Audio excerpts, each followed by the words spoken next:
Hello friends, स्वागत है आप सभी का हमारे channel SSC all in one पर। फर्स्ट पार्ट आपने देखा होगा टाइम वैल्यू ऑफ मनी का। आइए मैं वहीं से आगे कंटिन्यू करने जा रहा हूँ। लास्ट लेक्चर में जो हमारा लास्ट वीडियो था पार्ट 1, उसके अंदर आपने देखा था सिंपल इंटरेस्ट और कंपाउंड इंटरेस्ट। आइए कुछ चीज़ें सिंपल इंटरेस्ट और कंपाउंड इंटरेस्ट के बारे में जो आप सभी को नहीं पता डिस्कस करते हैं या पता भी होंगे, तो आइए एक रिविज़न सॉर्ट ऑफ कुछ करते हैं। हमने पहले स्टडी किया था सिंपल इंटरेस्ट, देन हमने स्टडी किया था कंपाउंड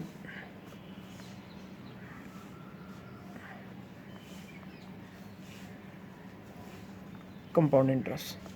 फ्रेंड, जैसा कि मैंने आप सभी को बताया था, इंटरेस्ट जो हम ये कैलकुलेट कर रहे हैं सिंपल या फिर कंपाउंड फॉर्म में, ये इंटरेस्ट कुछ नहीं है, ये पैसे को यूज़ करने के लिए मैं पेमेंट करने जा रहा हूँ या फिर किसी और को अगर मैंने पैसे दिए अपने निकाल कर सो दैट कि वो यूज़ कर सके, तो उससे इस पैसे को यूज़ करने के बदले जो मैंने उसे पैसे को यूज़ करने की सर्विस दी है, ऑल्दो वो मेरे पैसे वापस करेगा बट इंटरेस्ट के साथ करेगा। फॉर एग्जांपल, अगर एक बैंक लोन देता है एक कस्टमर को, जब मुझे ज़रूरत थी लोन की, मैं उस लोन को यूज़ करता हूँ, बट जब मैं इस पैसे को वापस करूँगा बैंक को तो मैं इसे इंटरेस्ट के साथ दूंगा।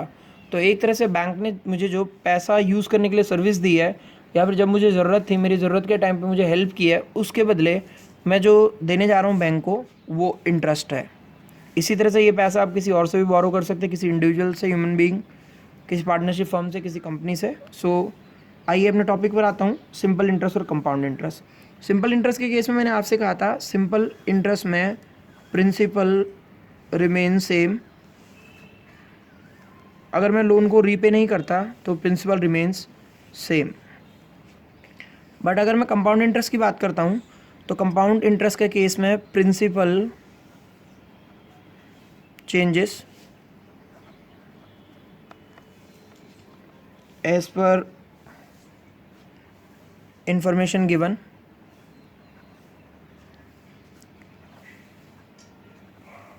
प्रिंसिपल चेंज होता रहेगा, जो आपके एग्ज़ाम में प्रॉब्लम दे रखी होगी उसमें जो भी फैक्ट दे रखे हैं उसके अकॉर्डिंग, जबकि सिंपल इंटरेस्ट के केस में प्रिंसिपल सेम रहता है। दोस्तों, यहाँ पे प्रिंसिपल सेम रहने का मतलब यह है, सपोज़ मैं एक 5 साल का लोन लेता हूँ, अगर 5 साल तक मैं कोई रिपेमेंट नहीं करता तो सिंपल इंटरेस्ट जो भी अमाउंट प्रिंसिपल बोरो किया गया था केवल उसी पे कैलकुलेट होता है। लेकिन अगर मैं कंपाउंड इंटरेस्ट की बात करूँ तो फर्स्ट ईयर में जो इंटरेस्ट हम लोग कैलकुलेट करेंगे, नेक्स्ट ईयर में इंटरेस्ट कैलकुलेट करते हुए वो प्रिंसिपल में एड बैक हो जाएगा और एक तरह से इंटरेस्ट पर इंटरेस्ट लगना शुरू हो जाएगा। That's why it is called compound interest also. और बैंक्स और फाइनेंशियल इंस्टीट्यूशन 100% कहूँगा, 99 नहीं कहूँगा, 100% फाइनेंशियल इंस्टीट्यूशन कंपाउंड इंटरेस्ट से चार्ज करते हैं जिस टाइम पर वो अमाउंट बोरो करते हैं और उसकी रीपेमेंट कस्टमर से लेते हैं।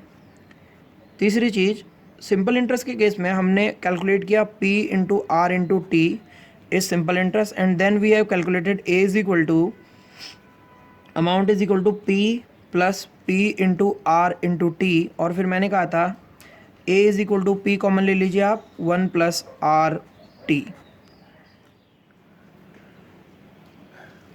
बट अगर कंपाउंड इंटरेस्ट की बात की जाए तो A is equal to P into 1 plus R raise to the power T होता है, यानी कि पहले हम लोग अमाउंट निकालते हैं और अमाउंट निकालने के बाद फिर हम कैलकुलेट करते हैं simple compound interest. And compound interest is equal to A minus P, यानी कि अमाउंट माइनस प्रिंसिपल। और देन मैं A की वैल्यू रखता हूँ P into 1 plus R raise to the power T minus P, और आप P कॉमन ले लेते हैं तो then you get 1 plus R raise to the power T minus 1। So ये मेरा हो जाता है compound interest.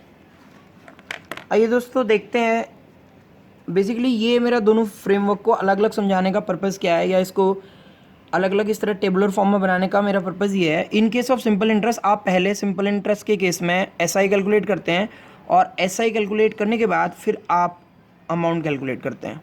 But in case of compound interest मेरे पास, ऑल्दो आप इसको भी डायरेक्ट यूज़ कर सकते हैं, but generally we first calculate amount, and amount में से फिर हम ये जो मेरा अमाउंट है इसमें से मैं प्रिंसिपल लेस करता हूँ, then I get compound interest.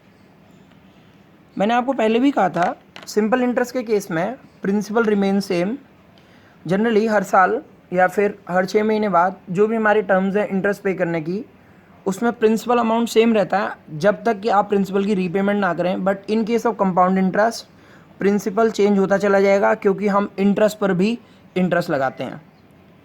For example आइए ज़रा इन दोनों को अलग अलग समझने के लिए मैं एक एग्जाम्पल लेता हूँ और उससे हम समझते हैं कि सिंपल इंटरेस्ट और कंपाउंड इंटरेस्ट में क्या फ़र्क है।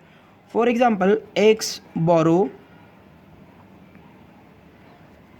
To Y rupees 2 lakh. आपका टाइम पीरियड है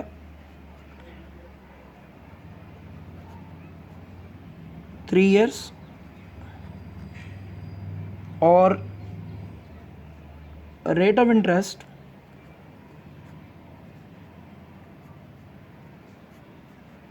ये मैं लेके चल रहा हूँ 10%।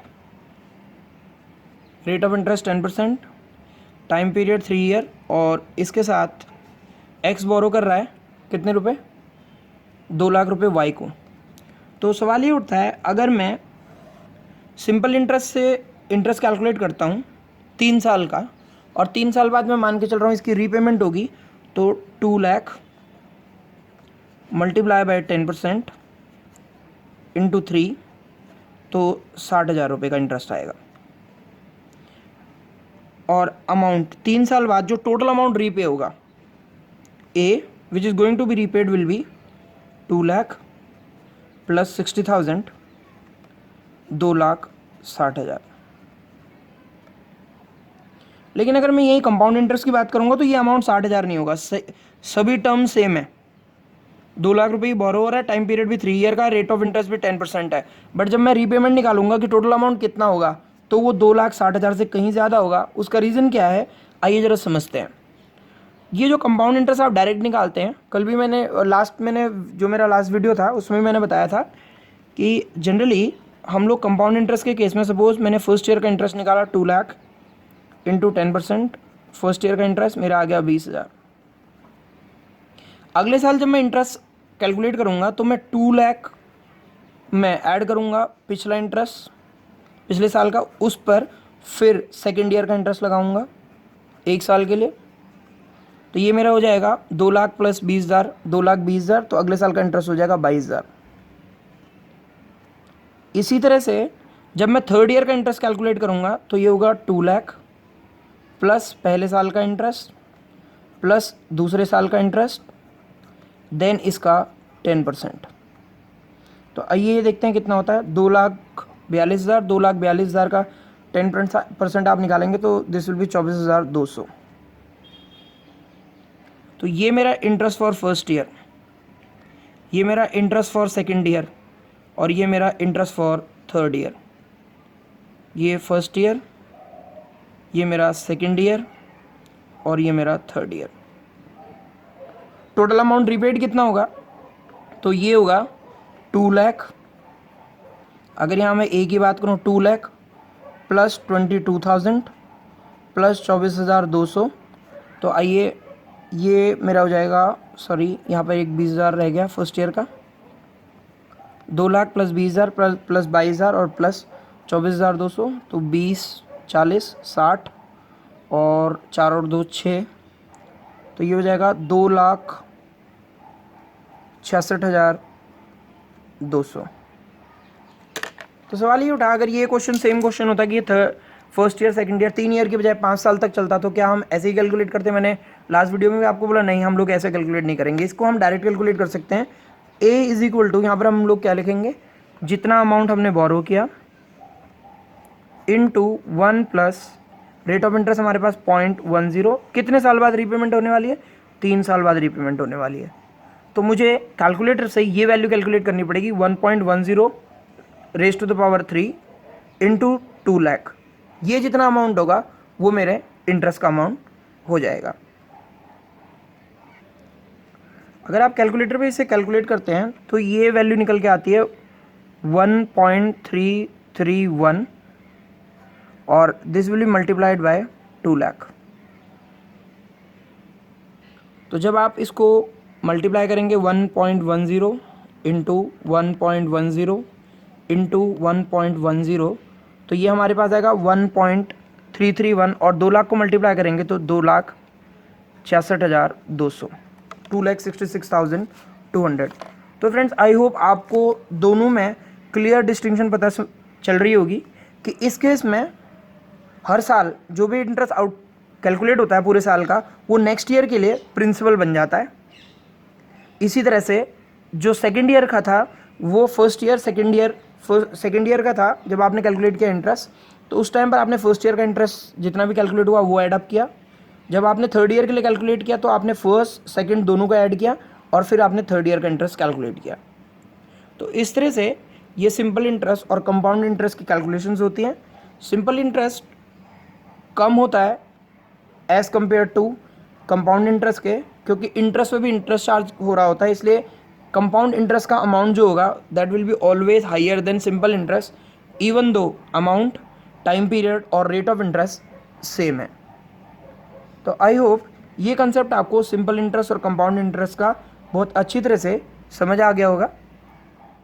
आइए फ्रेंड्स देखते हैं नेक्स्ट टॉपिक, और ये है हमारा कन्वर्जन पीरियड, और टॉपिक हम लोग कर रहे हैं कंपाउंड इंटरेस्ट का। सो कंपाउंड इंटरेस्ट में कन्वर्जन पीरियड एक टॉपिक आता है, और इसका रेलेवेंस क्या है आइए ज़रा समझने की कोशिश करते हैं। जनरली हम लोग अमाउंट कैलकुलेट करते हैं, ए इज इक्वल टू लिखते हैं principal into 1 + r raise to the power t। आप इसको t भी लिख सकते हैं, आप चाहें तो इसकी जगह n भी लिख सकते हैं। t रिप्रेजेंट कर रहा है नंबर ऑफ़ ईयर्स, और n होगा तो वो भी नंबर ऑफ़ ईयर्स बताएगा, t फिर नंबर ऑफ़ ईयर्स। मैं t लेकर यूज़ कर रहा हूँ अभी फ़िलहाल इसको, तो p into 1 + r raise to the power t। Basically अगर तो इंटरेस्ट हर साल कंप्यूट होता है, मींस हर ईयर के एंड पे हम लोग प्रिंसिपल आउटस्टैंडिंग पे इंटरेस्ट लगाते हैं, तो हम ये कहते हैं कंपाउंडिंग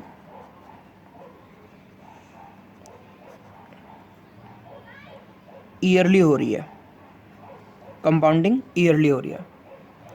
जो आपने लास्ट एग्जांपल देखा था उसमें मैंने 2 लाख का अमाउंट लिया था, 2 लाख पे फर्स्ट ईयर का 10% का इंटरेस्ट लगाया, तो 2 लाख का 10% जो मेरा इंटरेस्ट निकल के आया था वो आया था 20,000। फिर सेकंड ईयर का आपने देखा होगा 2 लाख + 20,000 मिलाकर उस पर हमने 10% लगाया था, वो आया था 22,000। और इस तरह से जो थर्ड ईयर था 2 लाख + 20,000 + 22,000 इस पर हमने मिलकर इंटरेस्ट लगाया था। तो आइए ज़रा देखते हैं, अगर ईयरली कंपाउंडिंग होती है तो फिर हम जो मैंने आपको प्रोसीजर बताया वो यूज़ करते हैं। बट अगर क्वेश्चन कहता है हाफ ईयरली कंपाउंडिंग करनी है, यानी कि कन्वर्जन पीरियड जो मेरा है now it is not yearly, now it is either half yearly या फिर ये है हमारा क्वार्टरली,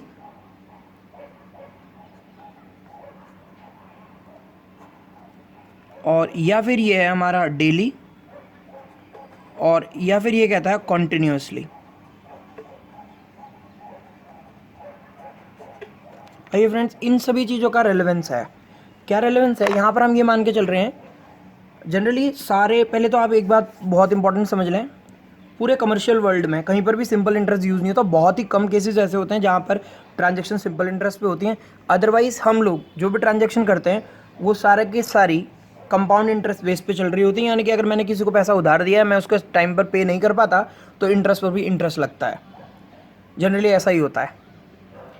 फॉर एग्जांपल अभी लॉकडाउन का पीरियड चल रहा है, इस टाइम पर आप लोगों ने सुना होगा कि जिन लोगों ने होम लोन लिया हुआ है उनकी EMIs के बारे में कहा गया है कि आप चाहें तो अगले 3 महीने की EMI ना दें।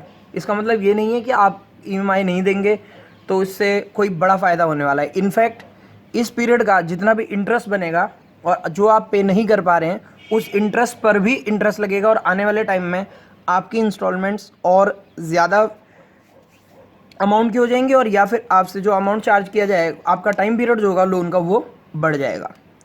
आइए ज़रा मैं कंसेप्ट पे आता हूँ। अगर हाफ ईयरली कंपाउंडिंग होती है तो इसका मतलब ये है आप इंटरेस्ट साल में 2 टाइम्स चार्ज करने वाले हैं, इंटरेस्टेड चार्ज 2 टाइम्स। अगर मैं क्वार्टरली की बात करता हूँ तो एक साल में 4 क्वार्टर हो गए तो 4 टाइम्स, और अगर मैं डेली की बात करता हूँ तो इट विल डिपेंड कि ईयर आपका 365 डेज़ का है या फिर 366 डेज़ का है। और अगर मैं कॉन्टीन्यूसली की बात करता हूँ तो कॉन्टीन्यूसली का मतलब होता है इनफाइनेटली, और इनफाइनेटली अगर कंपाउंडिंग हो रही है या कंटिन्यूस कंपाउंडिंग हो रही है तो मैं इसके लिए आपको फॉर्मूला बताऊंगा। Although it is not relevant for your CA foundation, it is not covered in your study material also that has been which has been issued by ICAI। आइए आप देखते हैं। तो दैट मीन्स अगर कन्वर्जन पीरियड या फिर जो हम इंटरेस्ट लगा रहे हैं वो ईयरली की बजाय, कंपाउंडिंग ईयरली होने की बजाय हाफ ईयरली होती है या फिर क्वार्टरली होती है या डेली होती है, कॉन्टीन्यूसली होती है, तो दैट मीन्स मैं इंटरेस्ट साल में 2 बार चार्ज करता हूँ।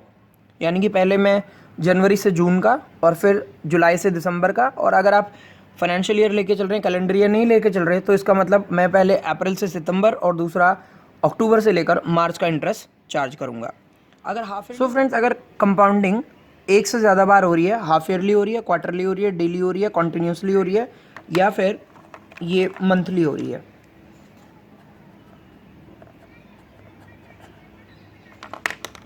तो उस केस में मैं मंथली के केस में 12 टाइम्स इंटरेस्ट लगाऊंगा साल में। तो यहाँ पर ये जो मेरा फॉर्मूला था A is equal to P into 1 plus RT, now it will be replace by, अगर हाफ ईयरली कंपाउंडिंग होगी R को हम 2 से डिवाइड करेंगे, टाइम को 2 से मल्टीप्लाई करेंगे। इसी तरह से अगर क्वार्टरली होगी तो एक साल में 4 क्वार्टर होते हैं, तो R को 4 से आप डिवाइड करेंगे और T को 4 से मल्टीप्लाई करेंगे। डेली का केस बनेगा तो आप R को 365 से डिवाइड करेंगे और टाइम को 365 से मल्टीप्लाई करेंगे। अगर ये मंथली का केस होगा तो मंथली के केस में आप A निकालेंगे, A is equal to P into 1 plus R divide by 12 raise to the power time into 12। So I hope ये बेसिक कंसेप्ट आपको भी समझ में आ गया होगा। मैं इसके लिए एक प्रैक्टिकल प्रॉब्लम लेता हूँ, उससे फिर आपको कन्वर्जन पीरियड, यानी कि अगर साल में कंपाउंडिंग एक से ज़्यादा बार होती है तो फिर कंपाउंड इंटरेस्ट पे किस तरह से इम्पैक्ट आता है ये हम लोग देख पाएंगे।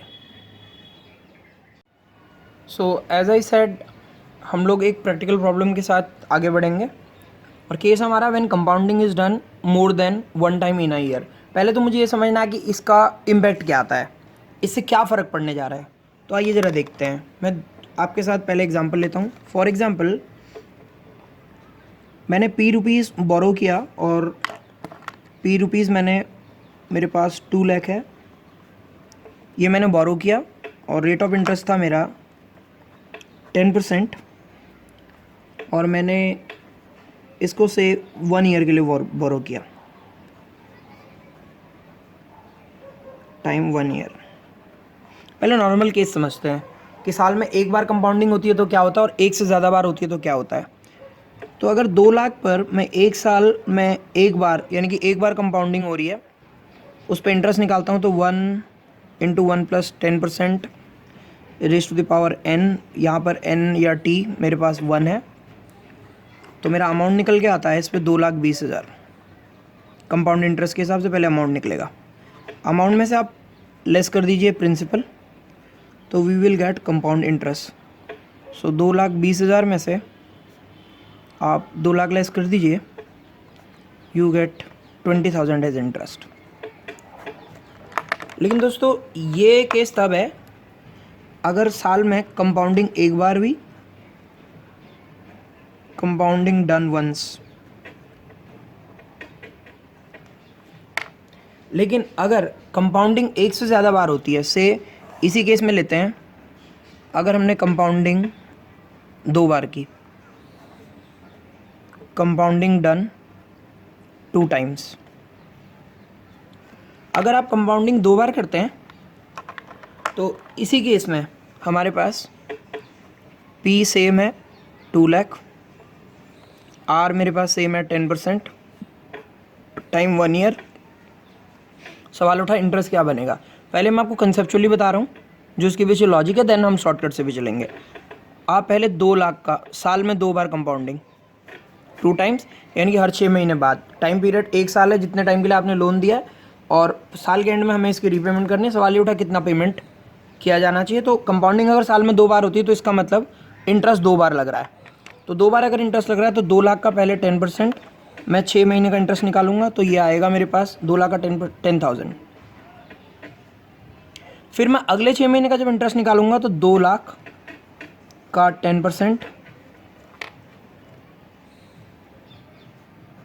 10% और फिर अगले 6 महीने का, ज़रा देखिएगा फ्रेंड, 2 लाख का नहीं लूँगा, मैं 2,10,000 का लूँगा। जैसे कि मैंने आपसे कहा है कंपाउंड इंटरेस्ट में principal do not remain same. पहले 6 महीने के लिए 2,10,000 और अगले में 2 लाख प्लस 10,000 इंटू 10% इंटू 6/12। तो अगर आप ये कैलकुलेट करेंगे 21,000 का 10% आ जाएगा मेरे पास, 2,10,000 का मेरे पास 10% आ जाएगा 21,000, और 21,000 का आप 6/12 करते हैं तो ये आ जाता है 10,500। तो अगर मैं टोटल इंटरेस्ट कैलकुलेट करता हूँ 10,000 प्लस 10,500, ये हो गया 20,500। अब आप ज़रा समझने की कोशिश करें, अगर कंपाउंडिंग एक बार हुई तो इंटरेस्ट बना 20,000 और कंपाउंडिंग 2 बार हुई तो इंटरेस्ट बना 20,500। आपके दिमाग में आएगा ये 500 रुपये कहाँ से आया एक्स्ट्रा, ये दोनों सेम ही तो होने चाहिए था, टाइम पीरियड 1 ईयर ही है, बट कंपाउंडिंग 2 बार हुई है। फ्रेंड्स, इसमें डिफरेंस आने का कारण ये जो 10,000 रुपये था, इस 10,000 रुपये पर आपने दोबारा 6 महीने के बाद इंटरेस्ट लगाया और 10,000 पर 10% 6/12 आप लगाते हैं तो वो अमाउंट आता है आपका ये 500। तो this is the extra difference which is because of this interest which has become principal after 6 month.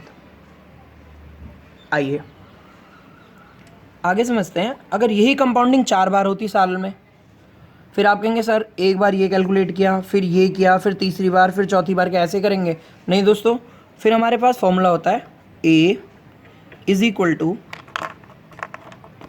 आपने फॉर्मूला देखा है A is equal to P into 1 plus R raise to the power T। Time कितना है मेरे पास? 1 साल। अब अगर 1 साल में 2 बार कंपाउंडिंग हो रही है तो 2 6 माही हो गया, यहाँ पे T 1 ईयर है। अब ये क्या हो जाएगा? 2 6 माही। 1 साल में 2 बार 6 मंथ आते हैं तो 2 बार आप कंपाउंडिंग कर रहे हैं।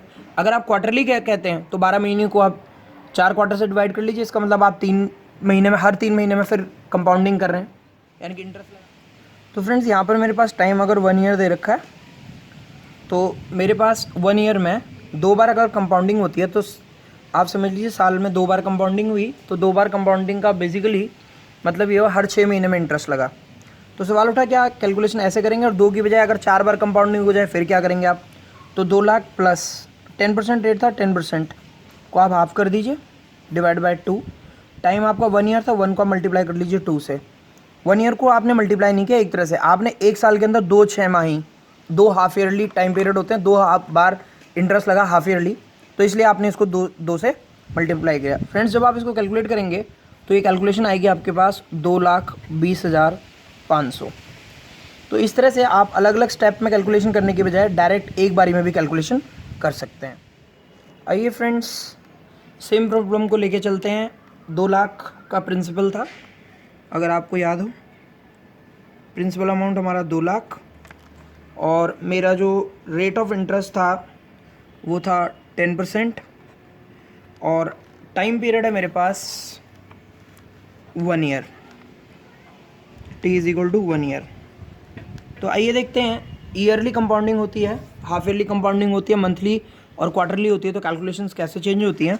अगर ईयरली कंपाउंडिंग होगी तो अमाउंट हो जाएगा 2 लाख इंटू 1 प्लस आर है हमारे पास 0.10, 10%, और ईयरली हो रही है तो ऊपर 1, साल में एक बार, और 1 साल का ही मुझे इंटरेस्ट निकालना है। 1 टाइम 1 ईयर, ईयरली हो रही है तो साल में एक बार इंटू 1, आप ऐसे भी लिख सकते हैं। अगर ये हाफ ईयरली हो रही है तो ये हो जाएगा हमारा A is equal to 2 lakh 1 plus, साल में 2 बार, रेट ऑफ इंटरेस्ट को आप 2 से डिवाइड करेंगे और टाइम को 1 ईयर को 2 से मल्टीप्लाई कर देंगे। हाफ ईयरली, 1 साल में 2 हाफ ईयरली होते हैं तो टाइम को आप 2 से मल्टीप्लाई करेंगे। अगर मंथली होती है तो A हो जाएगा मेरे पास 2 lakh into 1 plus 0.10 divide by 12। Monthly means 1 साल के अंदर 12 महीने, हर महीने अब आप इंटरेस्ट लगा रहे हैं, हर महीने के एंड पे, तो 12 महीने के एंड पे इंटरेस्ट लगाएंगे तो 12 बार कंपाउंडिंग होगी, और ऊपर टाइम पीरियड को आप 12 से मल्टीप्लाई कर देंगे। इसी तरह से जब हम क्वार्टरली की बात करेंगे तो A इज इक्वल टू मेरे पास हो जाएगा 2 लाख 2,01,000 प्लस फ्रेंड्स 1 साल के अंदर 4 क्वार्टर होते हैं, हर 3 महीने का 1 क्वार्टर होगा 4, और साल को आप मल्टीप्लाई कर देंगे 1 × 4 से। तो आई होप ये कैलकुलेशन आपको क्लियर हो गई होंगी। आइए एक छोटा सा चेंज करते हैं, अगर यहाँ टाइम 2 होता तब हम क्या करते हैं, 2 ईयर। तो अगर ये 2 हो जाएगा तो यहाँ पर अब मेरे पास 2 हो जाएगा। तो 1 साल में एक बार कंपाउंडिंग, ईयरली कंपाउंडिंग की बात हो रही है। अगर 2 साल का इंटरेस्ट लगाना है तो 2 साल में 2 बार, 2 × 1। नेक्स्ट, अगर हाफ ईयरली होनी है साल में 2 बार, तो 2 साल में कितनी बार हो जाएगी अब, 2 × 2 4 टाइम्स। इसी तरह से अगर 1 साल में 12 बार कंपाउंडिंग होनी है मंथली 12 टाइम्स, तो ये मेरा टाइम पीरियड 2 कर दिया, तो 2 साल में कितनी बार हो जाएगी, 12 × 2 24 बार।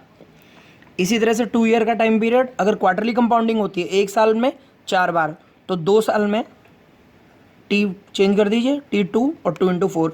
बेसिकली मैंने कुछ नहीं किया, टी मैंने पहले जो 1 था उसको 2 कर दिया, और 2 को अब अगर ईयरली कंपाउंडिंग हो रही है तो 1 से मल्टीप्लाई किया, हाफ ईयरली हो रही है तो मैंने 2 बार, अगर मंथली हो रही है तो 12 से, और क्वार्टरली हो रही है तो 4 से। तो इस तरह से हमारी कैलकुलेशन होंगी।